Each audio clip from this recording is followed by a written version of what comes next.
तो childhood chapter की शुरुआत करते हैं चाइल्डहुड के कुछ प्यारे क्वेश्चंस के साथ। तो सर, आपकी चाइल्डहुड की सबसे फेवरेट मेमोरी क्या है? मतलब वैसे तो पूरा चाइल्डहुड ही अपने आप में फेवरेट है। और सबसे फेवरेट मेमोरी अगर मैं पीछे जाऊं तो मुझे लगता है गर्मियों की छुट्टियां। कि गर्मियों की छुट्टियों में जैसे आप मामा के गांव जा रहे हो, दादाजी के यहाँ जा रहे हो, और वो वहां पे जो मेमोरीज क्रिएट होगी थी वो सबसे प्यारी है। पेड़ पे चढ़ते थे या बस खूब ऐसे ही? खूब पेड़ पे चढ़े, पेड़ पे से गिरे, नदियों में नहाए, सारा सब कुछ। और वो इम्प्रोम्प्टू डिसीजन होता था ना, गिर गए तो गिर गया, कोई बात नहीं, चोट लगी तो क्या हुआ, हम्म। छिल गया फिर दवाई लगाएंगे, ठीक। और आपकी फेवरेट टॉयज या फेवरेट चॉकलेट या वो स्नैक क्या था? टॉयज का मैं बताऊं, हमारे वहां पे क्या होता है ना, ट्रैक्टर्स मिलते थे प्लास्टिक वाले। तो वो जो प्लास्टिक वाले ट्रैक्टर्स थे, तो उन ट्रैक्टर्स को जैसे जब मेले लगते थे तो एक ही ऑप्शन होता था कि क्या खरीदना है, तो सब ट्रैक्टर्स, किसी का रेड कलर का, किसी का येलो कलर का, किसी का ब्लू कलर का, और फिर सारे लोग एक साथ खेलते थे उन ट्रैक्टर से, उसमें रेत भरते थे और ये सारी चीजें। तो वो एक बड़ा प्यारा सा नॉस्टैल्जिया है। और चॉकलेट्स और कैंडीज तो मतलब आजकल बच्चे चॉकलेट कैंडीज पे ज्यादा रिलाई कर रहे हैं। मुझे ध्यान है हम बचपन में गर्मियों की छुट्टियों में जैसे कच्ची केरियां जो होती है, कच्चा आम होता है, उसको तोड़ मिर्च और लिया, नमक हाँ, लगा के। मिर्च और नमक लगा के। तो ये वाली चीज ज्यादा ज्यादा मिस करते हैं आज। राइट। और एक सबसे इम्पोर्टेंट क्वेश्चन, आपको लगता है कि आपका बचपन खो गया है या अभी भी जिंदा है? मतलब डीप क्वेश्चन। यहाँ पर होता है दो चीजें हैं। बचपन खो गया है ये तो फील होता है, जितना केयर फ्री हम बचपन में थे उतने आज नहीं रहे। आज रिस्पॉन्सिबिलिटीज है, काम है, सारी चीजें। लेकिन अच्छी चीज ये है कि बीइंग टीचर आज भी बच्चों के बीच में ना, तो उनके बचपन के थ्रू हम अपना बचपन जी लेते हैं। क्लासेस में, लेक्चर्स में उससे जब मिलते हैं, तो ये सबसे इंटरेस्टिंग पार्ट है टीचर होने का। Right, true, completely agree. So इसी नोट के साथ चलिए शुरू करते हैं हमारा chapter. Hello everybody, very warm welcome my rockstar civil session. तो आपने जैसे इंट्रो वीडियो में देखा होगा, this chapter is going to be little bit about childhood and हम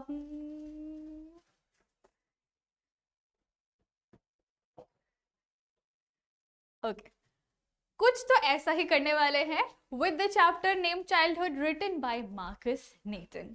तो शुरू करते हैं without further ado with our chapter या poem discussion. The poem starts with a question. Where did my childhood go? जो हमारे पोएट है वो बहुत ही ज्यादा सैड, डिप्रेस्ड, अपसेट है कि उनका चाइल्डहुड बचपन गया कहाँ भाई, और क्यों ही गया। ही यूज्ड टू एंजॉय वो सारे अपने मोमेंट्स, खेलने कूदने के, पेरेंट्स से, रिलेटिव से, दादी से, नाना से प्यार मिलना, वो छोटे छोटे गिफ्ट्स मिलना, वो सारी चीजें, वो ख्याली पुलाव बनाना, वो बहुत एंजॉय करते थे बचपन में। बट अब सडनली उनको कुछ रियलाइजेशन हुआ है। इसी वजह से वो ये क्वेश्चन से स्टार्ट करते हैं कि where did my childhood go? कहाँ जा सकता है, कब तक जा सकता है? Was it the day I ceased to be living? Was it the time I realized that hell and heaven could not be found in geography?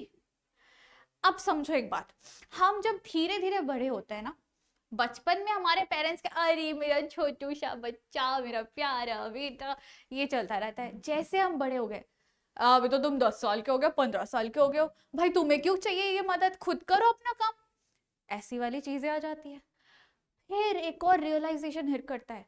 हमें बचपन में क्या पता होता है, सांता क्लॉस आएंगे, 25 दिसंबर को गिफ्ट मिलेगा, ऐसा कुछ रहता है, राइट?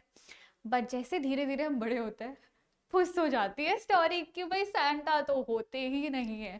होते कौन है? हमारे पेरेंट्स, जो आके धीरे से गिफ्ट रख के रात को या अर्ली मॉर्निंग में चले जाते हैं। सुबह उठ के हम देखते हैं सांता ने गिफ्ट दिया, मेरा विश पूरा हुआ, ऐसा टाइप। बट वो रियलाइजेशन भी एक टाइम पे गॉन।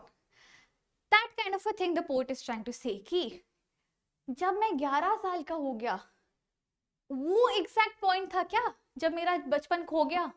या फिर जब मुझे ये रियलाइज हुआ कि हेल और हेवन ये बस बोलने वाली चीज है, एब्स्ट्रैक्ट है, असलियत में नहीं दिखती है। ज्योग्राफी में, मैप में आपको हेल या हेवन नाम की कोई चीज दिखेगी ही नहीं। क्या वो दिन था जब मुझे मेरा बचपन खोना पड़ा? कब एक्चुअली खोया मैंने बचपन? ये कब हुआ, कैसे हुआ, क्यों हुआ? यही चीज को पोर्ट एक्सप्लोर करते हैं. He says, and therefore could not be found was that the day. ये दोनों चीजें रियलाइजेशन जब मुझे हुई एक के बाद एक, वो फेस था क्या जब मैं बड़ा हो गया, बचपन खो गया, या और भी डिबेटेबल क्वेश्चंस है, और भी डिबेटेबल पॉइंट्स है. एक इंसान के लाइफ में ना बहुत सारी चीजें होती है. लाइक एकदम जब छोटे नन्हे मुझे से बच्चे होते हैं तब हमारा क्या काम होता है, खेलना है भाई, हमारे साथ हमारे खिलौने मिलने चाहिए, पेरेंट्स होने चाहिए, हमें खिलाएंगे, खाएंगे, सो जाएंगे. थोड़े बड़े होते हैं, टॉडलर्स है, स्कूल जाएंगे या वहां से वापस आके खेलेंगे, होमवर्क करेंगे, फिर खेलेंगे, खाएंगे, कार्टून देखेंगे. फिर थोड़े बड़े होते हैं, दोस्त बनने लगे, चलो खेलने चलते हैं, चलो उधर जाएंगे, इधर से कूदेंगे, उधर से जंप करेंगे, ये स्लाइड करेंगे.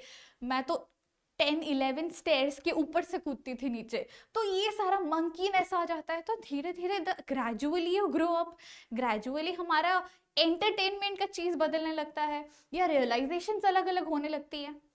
तो पोर्ट भी ना वो फेजेस को याद करते हैं. And according to that he tries to understand उनका बचपन कहाँ खो गया, किस समय, कौन सा समय था जहां पे उन्होंने अपना बचपन खोया. फर्स्ट आंसर दो इंपॉर्टेंट पॉइंट्स को लेते हैं वो, कि वो 11 साल जब हुए तब, या जब उन्होंने रियलाइज किया हेल हेवन, या ऐसे ही एब्स्ट्रैक्ट चीजें जैसे सांता क्लॉज, ये सारे भ्रम जब टूट गए उनके, क्या वो समय था बचपन खोने का. तो यहाँ आ गए हमारे 2 पॉइंटर्स. अब आते हैं सेकेंड स्टांजा पे. सेकेंड स्टांजा पर पोएट बोलते हैं फिर से same question, similar question, where did my childhood go. Was it the time I realized that adults were not all they seemed to be? They talked of love, preached of love, but did not act so lovingly. यहाँ पे port एक बहुत ही emotional and important point बताते हैं. जैसे हम छोटे रहते हैं ना, एकदम छोटे से बच्चे से लेके 5 साल, 6 साल, 7 साल, 8 साल, ये जो फेस पूरा रहता है, हमारे पेरेंट्स हमें बहुत एकदम नर्चर करके, एकदम अपने निगरानी में रख के, ध्यान रखना, इधर मत जाना, वो मत करना, इससे चोट लग जाएगी, हाथ कट जाएगा, बहुत प्यार से, लविंगली, केयरिंगली रखते हैं. जैसे ही हम थोड़े बड़े होने लगते हैं, 10 years, 13 years, टीन एज आ गया, बस तुम बड़े हो गए भाई, भूख लगी है, मैगी बनाओ खा लो, प्यास लगी है, पानी का बॉटल उठाओ पी लो, हम क्यों आके दे तुमको भाई.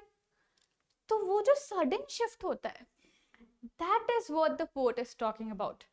कि भाई मैं तो छोटा था, मुझे हर चीज मिल जाती थी, मम्मा भूख लगी है, मम्मी ये लो खाना, क्या खाना, ये जो आया हाथी, ऐसे करके एक बाइट खिला दिया.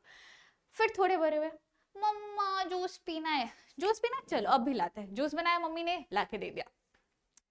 जैसे ही टीन एज में आए, 13, 14, तब का क्या होता है, मम्मा भूख लगी है, मैगी बनाओ, जाओ किचन में रखी हुई है, गो, मैं नहीं कर सकती, बहुत तुम बड़े हो गए हो, काफी सेल्फ डिपेंडेंट बन जाओ. तो वो पॉइंट पोर्ट का ये कहना है कि ये सडन शिफ्ट कैसे. अभी सोचो मेरा बर्थडे आज है, 10 दिन पहले तक मम्मी मुझे सब कुछ खिला रही थी, पिला रही थी, टेक केयर कर रही थी. जैसे ही मैं टीन एज में बड़ी हो गई हो, खुद का काम खुद करो भाई, हम तो नहीं करेंगे. ये कैसे सडन, कैसे किसी का प्यार ऐसे मुंह बोलते ही ऐसे सडन शिफ्ट, स्विच जैसा कैसे चेंज हो गया. That point is taken up by the poet here. That was it the time I realised adults were not what they seem like. बचपन से हमें लगता है कि वो बहुत ज्यादा केयर करके साथ में रखना, हम ही उनकी दुनिया है, ऐसा फीलिंग आता था बचपन में. लेकिन जैसे ही चाइल्डहुड फेस निकला, as soon as I stepped out of childhood, I saw they did not act so lovingly. They talked of love, बहुत बोलते हैं हम आपसे प्यार करते हैं, आप हमारे लिए सब कुछ हो, लेकिन उनके एक्शंस बदल गए हैं. They are not the same anymore the way they used to be. यही चीज the poet points out. This is the third thing. यहाँ पे 2 आ गया, यहाँ पे एक हमारा एक point. So the third aspect is covered, जो कि काफी emotional and very very important point है. क्लियर, समझ आया. चलो चलते हैं थर्ड स्टैंजा पे। तुम्हारा थर्ड स्टैंजा फिर से सेम चीज कहता है, where did my childhood go. Same question, कहाँ गया भाई, क्यों, कहाँ? Was it when I found my mind was really mine to use whichever way I choose, producing thoughts that were not those of other people but my own and mine alone.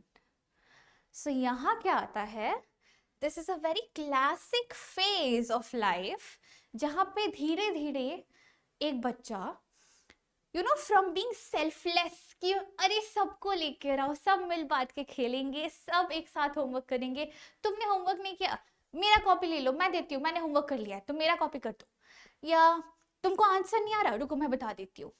तो वो मिल बांट के रहना, साथ में करना, that was a very selfless time in childhood, जब हमें कोई फर्क नहीं पड़ता था, हम तो सब साथ साथ है, दोस्त है, सब साथ करेंगे। बट दिस चाइल्डहुड, जैसे ही वो फेज निकलता है, एक कॉन्शियसनेस आ जाती है हर एक में कि नहीं भाई, मैं हर चीज तो नहीं दिखा सकता हूँ, हर चीज तो नहीं शेयर कर सकता। क्यों? मेरा अपना स्पेशल कुछ रहेगा तो मुझे एक्स्ट्रा मार्क्स मिलेंगे, मेरे अपने स्पेशल की पॉइंट्स रहेंगे तो मुझे उनसे ज्यादा मार्क्स मिलेगा, मैं टॉप करूंगा या करूंगी, राइट? तो वो सेल्फ कॉन्शियसनेस, अपने लिए सोचना, अपने बारे में सोचना, वो डेवलप होने लगता है। That is what the poet is talking about over here.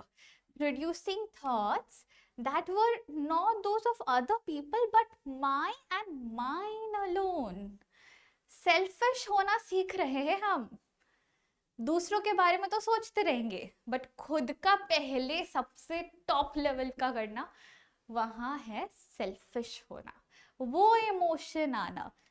Poet ये कहते हैं कि सिंस द टाइम वो इमोशन मुझ में डेवलप हुआ है, उसी टाइम में मेरा बचपन खो गया क्या? ये भी टाइम है, इसमें भी खो सकता है। तो this is our next point, the fourth point in total जो पोएट एक्सप्लोर करते हैं। ऑल गुड, सब सही, आगे बढ़े, चलो चलते हैं। Coming to the fourth stanza. The fourth stanza is a very short one, but again ये भी काफी इमोशनल वाला है। क्या कहते हैं poet? He says, Where did my childhood go? फिर से भाग गया, मतलब भागे ही जा रहा है, मुझे मिल नहीं रहा, मैं कब से ढूंढ रहा हूँ भाई, मेरा बचपन कहाँ गया। तो he says finally, मतलब 3 स्टांजा कवर करते करते वो ना एकदम निराश हो गए, होपलेस हो गए कि नहीं, अब तो भाई बचपन आने नहीं वाला है, मुझे अब अडल्ट लाइफ जीना प्रैक्टिस करना पड़ेगा, अब तो भाई नहीं, मतलब बचपन वाली चीजें, वो हैप्पी मस्ती, like those emotionally enjoyable things, be it parents के साथ हो, दोस्तों के साथ हो, रिलेटिव्स के साथ हो, या अपने टॉयज को लेके खेलना हो, वो बबल फुलाना। आजकल के बच्चों को बोलो बबल चाहिए है क्या, बच्चन वाली चीजें बोल रहे हो, मैं बलून चाहिए, मैं बच्चे खेलते हैं बलून के साथ, मुझे दे दो, मैं अभी भी खेलूं। तो exactly this is what the poet is talking about. He says, it went to some place which is forgotten. So it went to some forgotten place that's hidden in an infant's face. That's all I know. So poet says, यहाँ पे ये कह रहे हैं कि मैं तो बड़ा निराश हो गया था, होपलेस हो गया था कि बचपन तो मुझे मिलने से रहा, हो गई मेरी। बट एट दैट पॉइंट उन्हें एक छोटा सा बच्चा दिखा, खिलखिलाता, मुस्कुराता, खेलता हुआ। उसको देख के, उसके चेहरे को देख के पोएट को लगा नहीं, बचपन खोया नहीं है, वो यहाँ है इसके अंदर। तो बचपना या बचपन कभी खोता नहीं है, it's always inside of you, हमेशा हमारे अंदर होता है, हम पे है कि हम उसे नर्चर कैसे करते हैं। अब उन्होंने उस बच्चे को देखा और ये रियलाइज किया कि बचपन कहीं नहीं जाता है, घूम फिर के साइकिल बन के वापस आता है। लाइक कभी मैं भी छोटी सी थी, अभी मैं थोड़ी सी बड़ी हो गई हूँ, फिर कभी जाके, कभी तो, अभी नहीं, कभी तो मेरी भी शादी होगी, मेरे भी बच्चे होंगे, जब मतलब when I give birth to my kids, my childhood apparently will come back. जैसे ही किसी कोई भी इंसान पेरेंट बनता है या भाई बनते हैं, बड़े भाई, बड़े बहन, दैट टाइम जैसे वो छोटे बच्चे का प्रेजेंस होता है ना किसी के लाइफ में, तो वो अपना चाइल्डहुड जीने लगता है वापस से। सो वही द पोएट सेस कि बचपन कहीं खोने नहीं वाला है, खोया भी नहीं है, इट्स देयर, प्रेजेंट है, हमारे साथ है, हमारे दिल में। एंड सिर्फ ऐसा भी नहीं कि बच्चे के रूप में ही बचपन हमारे पास आता है, वो हमारे अंदर का जो छोटा सा दिल तो बच्चा है जी, है ना, तो वो जो छोटा सा बेबी अस होता है ना, दैट्स हिडन इनसाइड। एंड अगर आप उसको भी हैप्पी रखते हो ना, आपका life in any which ways happier हो जाएगा। जैसे कि आई गिव एन एग्जाम्पल, मुझे अगर कोई ऐसे घूमते वक्त, मैं ऐसे संडे को घूमने निकली चलो, और मुझे रास्ते में कुछ चीजें दिख गई, जैसे बलून्स दिख गए, बबल्स वाले दिख गए, सॉफ्ट टॉयज दिख गए, मेरा घर अगर कभी मैं दिखाऊँ ना, कुछ बच्चों को पता होगा और कुछ बच्चों को नहीं, जो मतलब मेरे साथ पहले मिले हुए उनको पता होगा, मेरा घर लिटरली टेडी बेयर से भरा हुआ है। बलून्स आगे यहाँ पे रख दूंगी, बबल्स आगे उनको रख दूंगी, खेलते रहूंगी दिन भर। तो I love nourishing that child in me, बड़ा मजा आता है। तो पोएट बिलीव्स कि आप भी अगर आप अपने बचपन को जीते रहना चाहते हो, तो this keep this little child in you alive, उसको मरने मत दो, लाइफ बड़ी डल सी हो जाती है। सो that is all about the pome. इससे एक्स्ट्रा कुछ नहीं है मीनिंग वाइज, बट हाँ थीम है, पोएटिक डिवाइसेस हैं, वो सारी चीजें हम एक्सप्लोर करेंगे। ठीक है भाई, all clear, good to go, चलो चलते हैं। एक चीज, फेजेस टोटल 4 डिस्कस होते हैं, 4 फेजेस, एंड यहाँ पे a very important realisation takes place. ये जो हमारा लास्ट स्टैंजा है, इसमें ये रियलाइज करवाने वाला स्टैंजा है कि how does the poet understand कि बचपन तो नहीं खोएगा, साथ ही रहेगा। चलो आगे बढ़ते हैं। Coming to the theme of the poem, कुछ इंपॉर्टेंट थीम्स और वेरी जो वर्ड्स मैंने दिए हुए ना, उन्हीं को यूज करना थीम के क्वेश्चन में, तो मार्क्स तो वही आ जाएंगे। कटने वाला ऑप्शन हम रखेंगे नहीं, प्रॉमिस किया है। स्कोर अच्छे आएंगे तो आएंगे भाई, आएंगे, कैसे नहीं आएंगे। So what are the themes present over here? एक सेकेंड, एक काम कर दूं मैं यहाँ पे ये आपके लिए इंपॉर्टेंट है नहीं, इसको हटा देते हैं। सो जो हमारा थीम है, the theme talks about number 1 childhood, very very important, उसको लेके ही हमारा पूरा पोम है। मम्मी इतना बड़ा हो गया चाइल्डहुड को लेके ही हमारा पूरा पोम है। It says the mere being of childhood and not just the age bar. The selflessness, playfulness, purity, giving nature, experiencing the moment as it is, ये सारा हमारा childhood experiencing में आता है। So जैसे कि पूरा पोम पढ़ा हमने, उसमें द पोएट टॉक्स अबाउट कैसे उनका चाइल्डहुड उन्हें लगता है खो गया है, कब उनका बचपन छूट गया है, एंड कैसे लास्ट में रियलाइज भी किए कि छूटा नहीं है भाई, है। तो कौन कौन से चीजें हैं जिनके थ्रू आप अपना बचपन कॉन्स्टेंटली रिलिव करते रह सकते हो? सेल्फलेस होना, आजकल के ज़माने में ना मजॉरिटी ऑफ द टाइम आप देखोगे सब सेल्फिश है, सबको अपनी पड़ी है। बहुत कम ऐसे लोग दिखेंगे जो मतलब अपने साइड से कुछ करना भी चाहते हैं। लाइक गिविंगनेस होना, सेल्फलेस होना, ये बहुत कम दिखेगा आपको, और those are actually elements of enjoying your childhood. तो सेल्फलेस होना, प्लेफुल होना, मस्ती मजाक करना पसंद करना, प्योरिटी ऑफ हार्ट, हर चीज में नेगेटिविटी ना ढूंढ के rather look into the positive aspects of everything. मतलब each and everything in life has a positive element, has a negative element. तो नेगेटिव को भाई साइडलाइन करो, हटे, पॉजिटिव को देखो, उससे सीखो, and keep your mind and heart pure. Giving nature, ऐसा नहीं कि बस मैं कहाँ कहाँ से लपेट सकती हूँ चीजें, बस मेरी है, मैं तो नहीं देने वाला किसी को, ऐसा नहीं करो, नॉट अ गुड थिंग। तो वो गिविंग नेचर होना and experiencing the moment as it is. एक ऐसा हो गया है जैसे हम अडल्ट बनते हैं, हमें ऐसा लगता है अगर कुछ अच्छा हो रहा है, अरे भाई इसमें भी कुछ गलत छुपा है क्या। अगर कोई हमारे लिए कुछ अच्छा कर रहे हैं, हम ऐसा सोचने लगता है उसका कोई स्वार्थ है, अपने कारण से कर रहा है, या कि खुद से। ऐसे थोड़ी ना होता कोई भी खुद से किसी के लिए कुछ कर दे। तो हम उसको डुअल वे में सोचने लगते हैं। जो हो रहा है, जिसको ऑन द मोमेंट एंजॉय करना होता है, वो नहीं करते, आगे का हम मैनिपुलेट करने लगते हैं, ऐसा होगा वैसा होगा। मत करो भाई, enjoy it as it is. So these elements sum up to be or to talk about कि childhood कैसा होता है, and वही elements after a person crosses the phase of childhood वो सारे खो जाते हैं धीरे धीरे। That's a very very important point of the theme. दूसरा हमारा important क्या है, innocence। ये तो मतलब बोलने की जरूरत भी नहीं होनी चाहिए। जब हम बच्चे होते हैं, इनसेंस हमारे चेहरे पे झलकती है।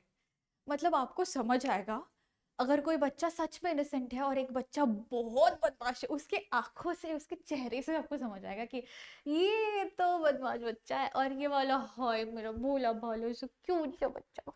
सो that is what we are discussing here, innocence. This is an aspect. अगर बदमाश भी होना बच्चा, तो भी बहुत ऐसी चीज है जो वो मतलब अडल्ट करते हैं, वो बच्चा नहीं, मतलब बदमाश है, बहुत बदमाशी करेगा, हाथ पैर में बदमाशी करेगा, ये तोड़ देगा वो फोड़ देगा, लेकिन वो इनोसेंस रहता है बचपन में। तो that is what we are exploring, this states of not judging a person or experience with any other connection. Children see an experience and react with transparency. मतलब अगर आपको कोई एक बच्चा आके, आप ओके लेट मी रीफेस इट, अगर मैं बच्ची हूँ, ठीक है, छोटी सी बच्ची, इतनी छोटी नहीं, मतलब छोटी सी बच्ची और मुझे आके कोई कुछ गिफ्ट करते हैं, मैंने इमीडिएटली रैपर फाड़नी है, देखने अंदर क्या है, हाय मुझे एक चॉकलेट मिला, आई एम सो हैप्पी। तो मेरा वो हैप्पीनेस इंस्टेंटली फेस पे रिफ्लेक्ट करेगा। बच्चों को ना अपना इमोशन छुपाना नहीं आता, and that is what transparency का मतलब, जो है मुंह पर है। बट क्या होता है ना, जैसे हम बड़े हो जाते हैं, हमें अगर वो चॉकलेट नहीं पसंद आया, हम उसको बोल देंगे क्या थैंक यू सो मच यार, बहुत पसंद आया चॉकलेट, थैंक यू। लेकिन उसके ही पीछे चॉकलेट दिया, ये क्या मालूम है चॉकलेट कौन देता है, कंजूस कहीं का। तो वही बात है इनसेंस। अगर बच्चे को कुछ पसंद ना आए, फॉर एग्जाम्पल किसी को सॉफ्ट टॉयज, कोई एक लड़का है बच्चा छोटा सा 7 साल का, उसको सॉफ्ट टॉयज टेडी बेयर्स नहीं पसंद, उसको किसी ने टेडी बेयर दिया, वो देखेगा खोल के, अरे टेडी बेयर, रिमोट कंट्रोल का लाना था, टेडी बेयर ला के दिए, रख के चला जाएगा। सो दैट इज व्हाट इनसेंस इज। चेहरे पे रिफ्लेक्ट करना, बिहेवियर से रिफ्लेक्ट करना, that is the second important thing. Next आता है अपना हिपोक्रेसी। बहुत इंपॉर्टेंट है भाई, हिपोक्रेसी है क्या, मैं मतलब तो बता दो, पहले पढ़ लेते हैं फिर बताती हूँ। Behaviour of parents and elderly people when a child evolves through their age. अभी हिपोक्रेसी का मतलब ऐसा होता है कि एक टाइम पे मैं बहुत ज्यादा प्यार या बहुत ज्यादा अफेक्शनेट दिखा रही हूँ आपको, बट इंस्टेंटली कुछ टाइम बाद क्या है, फॉर एग्जाम्पल मेरे पास कोई एक बच्चा आया एंड आके बोलते हैं मैम कैसे हो आप, all good, and like nice hug, like cute cute stuff you are talking, ma'am ये एक डाउट था, हाँ बच्चे बता दो, हो गया ठीक है चलो। अगर कोई टीचर ऐसा करता है कि कैमरा जैसे ही ऑफ हुआ, क्या है डाउट है, ठीक है जाके बाद में पूछ लेना, क्लास में बाद में लाइव सेशन में सॉल्व करेंगे, जाओ यहाँ से। तो दैट इज हिपोक्रेसी, कि लोगों के सामने या किसी एक स्पेसिफिक टाइम पे आपने बड़े प्यार से, बड़े शिद्दत से किसी के साथ बिहेव किया, उसको टेक केयर किया, द नेक्स्ट मोमेंट कुछ एक ऐसा चेंज हुआ जिसकी वजह से सडनली मतलब ऑपोजिट रिएक्शन, कि भाई जाओ यहाँ से, जाओ यहाँ पे डिस्टर्ब मत करो भाई, बहुत काम है, जाओ। That is hypocrisy. एंड इस पोम में हमने कहाँ देखा है, पेरेंट्स वाले स्टांजा में, जहाँ पे बच्चे की चेंजिंग एज के साथ वो हिपोक्रेसी डेवलप कर जाती है पेरेंट्स के बिहेवियर में। जैसे ही बच्चा थोड़ा सा अडल्ट हो जाता है, पेरेंट्स ने क्या तुमको हर टाइम पे ये करना है, ये चाहिए वो चाहिए, खुद से लो ना, जाओ पानी लो, मुझे क्यों इरिटेट कर रहे हो। That is the next theme of the pome.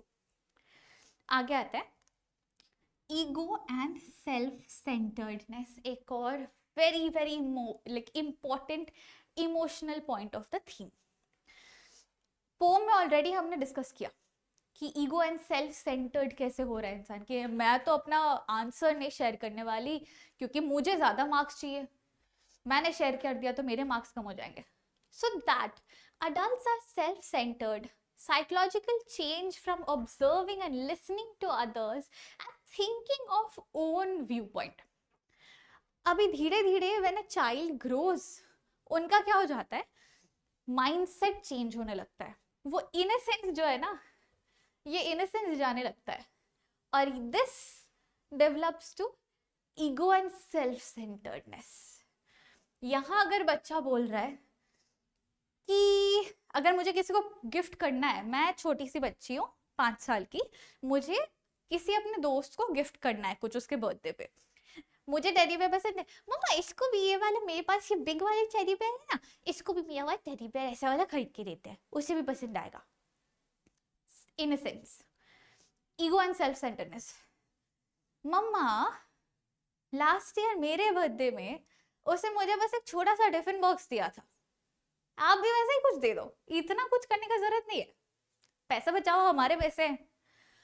That is where इंसान अपने बारे में सोचने लगता है, अपने व्यू पॉइंट से सोचने लगता है। मेरा एक्सपीरियंस ऐसा था, तो मैं भी कुछ बहुत महान बहुत अच्छा नहीं करने वाले, हम भी कुछ सिंपल से सादा करके ठीक है चलो हो गया side. That is what ego and self centredness talks about हमारे थीम पे।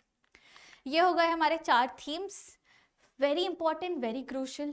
प्लीज ये टर्म्स याद रखना, चाइल्डहुड इनोसेंस, हिपोक्रेसी और self centredness and ego, terms सही याद रहे ना, डेफिनेशंस तो है ही, आंसर फ्रेम करने में इजी हो जाएगा, क्योंकि थीम्स के खैर 4 to 6 मार्कर्स तो आएंगे ही आएंगे, 4 या 6 मार्कर्स कुछ भी हो। तो इन दैट केस अगर 4 मार्क्स के 4 की पॉइंट्स मिल गए, जो भी आंसर आप फ्रेम कर रहे हो उसमें की पॉइंट्स को ऐसे अंडरलाइन कर देना, उससे टीचर को पता चल जाएगा कि की पॉइंट्स इन्हें पता है, आंसर के मतलब नॉलेज है, तो मार्क्स दे दो भाई, पूरा आंसर में की पॉइंट्स तो है, बाकी कुछ भी लिखा हो, कैसे भी कनेक्ट किया। और अगर 6 मार्क का है तो की पॉइंट्स के साथ थोड़ा एक्सप्लेनेशन या थोड़ा कनेक्टिविटी दिखाना है कि ये पॉइंट पोम से कैसे कनेक्ट हो रहा है एज अ थीम, बस इतना ही है, बाकी मेहनत हम कर देंगे, लिखने का काम आपको प्रैक्टिस करना है, ठीक है। चलो आगे बढ़ते हैं। Coming to the next very very important aspect, क्या है अपना, देख के क्या लग रहा है, मैं नीचे हो जाती हूँ, देख के क्या लग रहा है स्लाइड, किस बारे में, exactly perfectly right, poetic devices.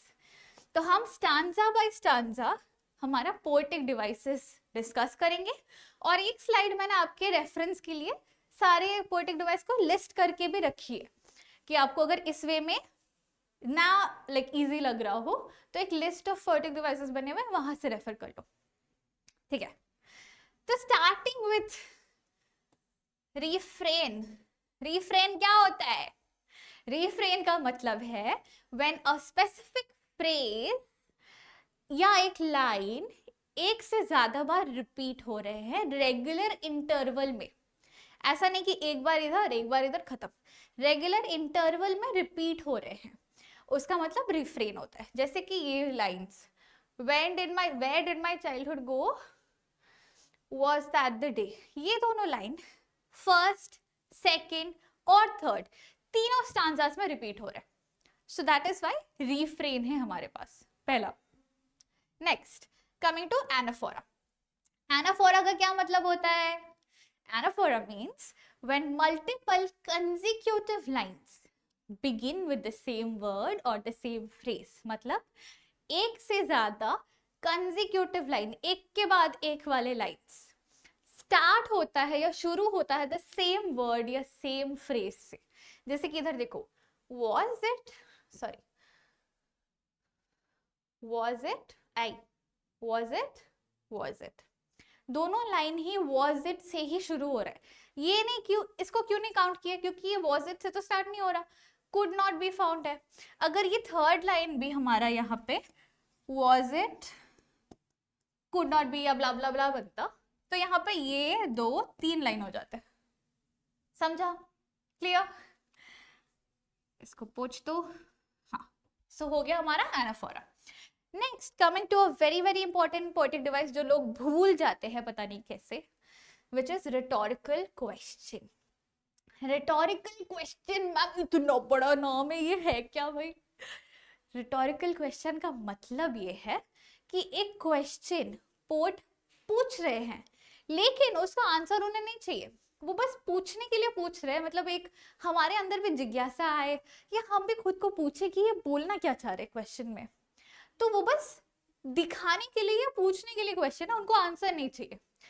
इसका मतलब होता है रिटोरिकल क्वेश्चन, ठीक है, जहां पे आंसर का डिमांड नहीं है, वो बस दिखाने का क्वेश्चन है। So rhetorical question, where did my childhood go, ये पोएट आपसे आंसर नहीं मांग रहा, वो खुद ही आंसर डिस्कस कर रहे हैं पूरे पोएम में। Coming to the next one which is alliteration. Alliteration क्या होता है? इजी है यार, ये तो इजी है। एलिटरेशन क्या होता है मैं बता देती हूँ अगर नहीं आ रहा है अभी सडनली दिमाग में। तो initial consonant sound repeating at the beginning of multiple words. वापस बताओ, मल्टीपल वर्ड्स के पहले, मतलब साउंड जो इनिशियल साउंड होता है, पहला साउंड, सो 1 2 3 4 वर्ड है, चारों वर्ड के स्टार्टिंग का साउंड सेम है। फॉर एग्जाम्पल कोई भी टंग ट्विस्टर ले लो, चंदू के चाचा ने चंदू की चाची को च च च च चल रहा है ना, वो हो गया एलिटरेशन। सो यहाँ पे एलिटरेशन है, हेल हेवन, ह साउंड रिपीट हो रहा है, ठीक है। Coming to the next one, epiphany. Epiphany क्या होता है मैम? ये नाम थोड़ा अजीब नहीं है? एपिफनी ये क्या होता है? एपिफनी का मतलब होता है जब कोई सडन रियलाइजेशन होता है किसी अजीब से एब्स्ट्रैक्ट चीज के बारे में, जैसे कि वो सांता क्लॉज वाली बात, बचपन से लगता है सांता क्लॉज आएंगे गिफ्ट दे जाएंगे, बट नहीं होता है ना, वो सडन रियलाइजेशन एक बार होता है कि अरे ये तो मेरे माँ बाप रखते हैं गिफ्ट, सांता क्लॉज नहीं आते, लिस्ट में ऐसे ही बनाते रहता हूँ या रहती हूँ। सो दैट इज एपिफनी, जहाँ a sudden realization hits for an abstract कोई भी कॉन्सेप्ट हो या idea. Coming to the next, अच्छा एपिफनी कैसे है यहाँ पे? Hell and heaven could not be found in geography. Geography में नहीं मिलता, एब्स्ट्रैक्ट है, हेल एंड हेवन नाम की कोई जगह ही नहीं होती है, नरक और स्वर्ग ऐसी है, जगह नहीं है, तो वो ही एपिफनी है अपना। Coming to the next one, metaphor. Metaphor कैसे? मेटाफर का मतलब क्या है? Comparison between two things. कैसा टाइप का कंपैरिजन होता है? दो अलग अलग चीजों के बारे में इनडायरेक्ट कंपैरिजन है।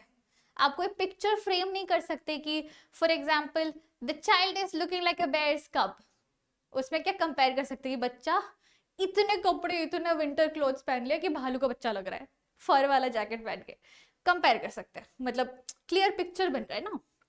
इसमें क्या होता है, मेटाफर में क्लियर पिक्चर नहीं बनता, इनडायरेक्टली कोई एक कंपैरिजन किया जा रहा है, वो यहाँ है, समझो। Could not be found in geography, ये पार्ट जो है ना, hello and heaven could not be found in geography, इसमें क्या हो रहा है, रियलिटी वर्सेस एब्स्ट्रैक्टनेस, ये कंपैरिजन दिखाया जा रहा है। रियलिटी में मैप में है ही नहीं, एब्स्ट्रैक्टनेस क्या है, हेल एंड हेवन बच्चे को पढ़ाना, ये कर लो वरना नर्क में जाओगे, नर्क में तेल में पकोड़े बनाएंगे तुम्हारे ऐसे ऐसे करके, और अच्छा काम किया तो तुम हेवन में जाओगे, गॉड के साथ नाइसली रहोगे मरने के बाद।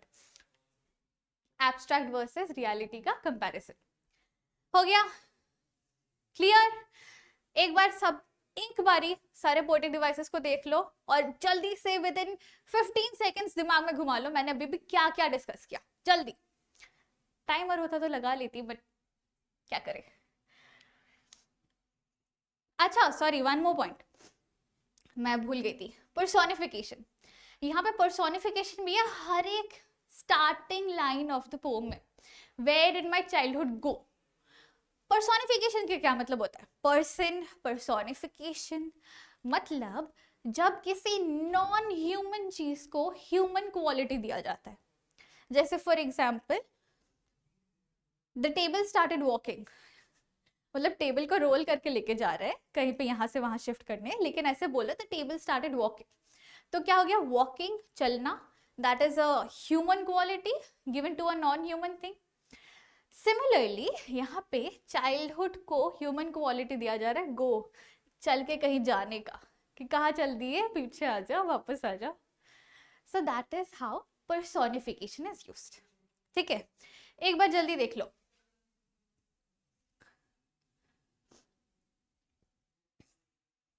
डन, चलो ठीक है, आगे बढ़ते हैं सेकेंड स्टांजा में। सेकेंड स्टांजा अगेन सेम, अरे ये when क्यों लिखा है, ये वेयर है, where did my childhood go. इसमें वापस से रिटोरिकल क्वेश्चन तो है ही और पर्सोनिफिकेशन भी है ही, हमने डिस्कस कर ली हुई है वो फर्स्ट वाली पिछले स्लाइड में।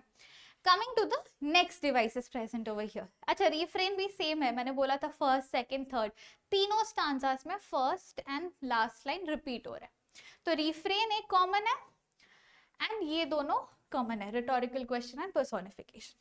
Coming to the next one, repetition. Repetition का मतलब क्या होता है? Repetition means when a specific word or a phrase is repeated multiple times। मतलब एक कोई वर्ड, शब्द या एक से ज्यादा वर्ड्स को अलग अलग जगह पे हम बार बार रिपीट कर रहे हैं। जैसे वो वाला गाना है ना, we will rock it, we will क्या हो रहा है वहाँ पे? डांस पे, गाने में मत जाओ, बहुत गंदा गाती हूँ मैं, वर्ड्स पे आओ।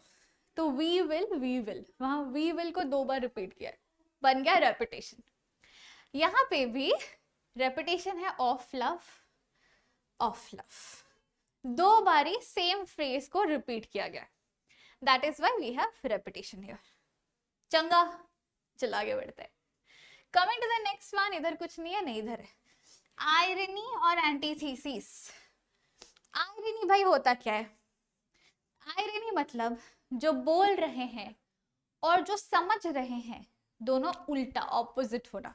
मतलब फॉर एग्जाम्पल मैं बोल रही हूँ, कोई घर में बच्चा आया जो बहुत शैतान है एंड वो आके मेरा ग्लास वास तोड़ देता है, दैट टाइम मैं हाँ, वास तोड़ दिया, अरे वाह बड़ा बदमाश है, मैं से स्माइल करते हुए ऐसे कर रही हूँ जैसे कोई, मतलब I am not bothered about it at all, ऐसा रिएक्शन मैं दे रही हूँ। लेकिन actually what I mean is, इधर आ बच्चा, ऐसे करके बॉल पकड़ के गोल गोल घुमाऊंगी मैं, वास तोड़ दिया मेरा। तो that is what irony is. ठीक है, व्हेन आई से something and what I mean is completely opposite. चलो, आयरनी इज डन। कहाँ पे है irony? They seem to be, you know, loving and preaching love, but they did not act so lovingly. So that part is the irony. Coming to the next one, which is, फिर से third में भी same है, refrain है, rhetorical question है, personification है, same है, तीनों एडेड वाले में डिस्कस करते हैं। मेटाफर। अच्छा, एक क्वेश्चन आपने सोचा होगा, मैम आपने पिछले स्लाइड का एक बताया नहीं, क्यों नहीं? आप स्किप कैसे कर सकते हो? रुको जरा, सब्र करो, ये क्या बात हुआ भाई, कुछ सोच के नहीं कराया है, समझ आ जाएगा, रुक जाओ, अभी पहले जो बोल रही हूँ वो सुनो। आ गए मेटाफर में। मेटाफर क्या होता है? Again two indirect things being compared, जो क्लियर पिक्चर नहीं देता है, फर्स्ट आंसर में देखा था, यहाँ भी है। प्रोड्यूसिंग माई माइंड, तो मेरे माइंड को यहाँ पे एज अ मशीन कंपेयर किया जा रहा है। मशीन में क्या होता है? चीजें प्रोड्यूस किए जाते हैं, फैक्ट्रीज में मशीन्स में चीजें प्रोड्यूस होते हैं। वैसे ही यहाँ पे बताया जा रहा है कि when a child grows up, उसका माइंड अपना हो जाता है, फिर उसके अपने थॉट्स प्रोड्यूस होते हैं। उसको जो पेरेंट्स सिखा रहे हैं, समझा रहे हैं, टीचर्स बता रहे हैं, उसके थ्रू वो नहीं चलता है, अपने थॉट्स से चलता है। That is what the mind is compared to producing और अ मशीन, वो बन गया हमारा मेटाफर, ठीक है। कमिंग टू सिनेक्डो, सिनेक्डो क्या होता है? सिनेक्डो का मतलब ये है कि when you are referring to something using a part of it. Ma'am क्या है सिनेक्डो, सही से बताओ यार, बताती हूँ। सिनेक्डो का मतलब ये होता है कि आप एक पूरे चीज को उसका नाम लेके नहीं, उस चीज के एक पार्ट को लेके बोलते हो। फॉर एग्जाम्पल, मैं एक बहुत गंदा ड्राइंग बनाने वाली हूँ, ठीक है। सपोज ये थोड़ा ज्यादा ही गंदा हो गया, ठीक है, मैं अच्छे से बनाती हूँ, रुको। ये भी अच्छा नहीं है बट फिर भी चला लेना, काम चलाओ। तो ये बन गया हमारा गिटार, ठीक है। ये हमारा गिटार है, कुछ और नहीं है। तो instead of calling this a guitar, instead of saying that अरे तू बहुत अच्छा गिटार बजा लेते हो, you are very good at playing guitar, you are very good at playing guitar, instead of saying this I will say he is good at playing strings or he is really good with his strings। मतलब मैं सिर्फ ये strings का use कर रही हूँ, इस string को लेके मेंशन कर रही हूँ, a part of the guitar, पूरे गिटार को लेके नहीं बोल रही हूँ, बट आई मीन और आई रेफर उनके गिटार बजाने से। एक और एग्जांपल देती हूँ। सपोज किसी ने गाड़ी खरीदी, ठीक है, तो मैंने ऐसे बोला कि congratulations for your new car. Normal way है बोलने का, थोड़ा क्लासी वे ला, congrats on your new wheels. Wheels क्या है? कार का पार्ट है, तो आप व्हील्स बोल के पूरे कार को रेफर कर रहे हो। So congrats on your new wheels. यहाँ पे मैं पोम चैप्टर के साथ साथ इट्स लाइक मैं आपको इंग्लिश स्पीकिंग स्किल्स भी सिखा रही हूँ। Thank you so much. Coming back, so यहाँ पे सिनेक्डो है कि mind is talking about the entire thought process, your mind and heart and thought process of a human being. So my mind was really mind matlab the entire existence of myself is just according to what I think। मेरा दिमाग मेरे पूरे thought process, मेरा पूरा रहन सहन, हर चीज को मैं ही कंट्रोल करूं। सो ना मैं को माइंड से रेफर किया जा रहा है। So I am being referred to as my mind. That is what Synecdoche is over here. ठीक है, जल्दी से एक बार just like the first stanza जैसे हमने दिया था 10-15 seconds, जल्दी से इसको देखो and revise जल्दी।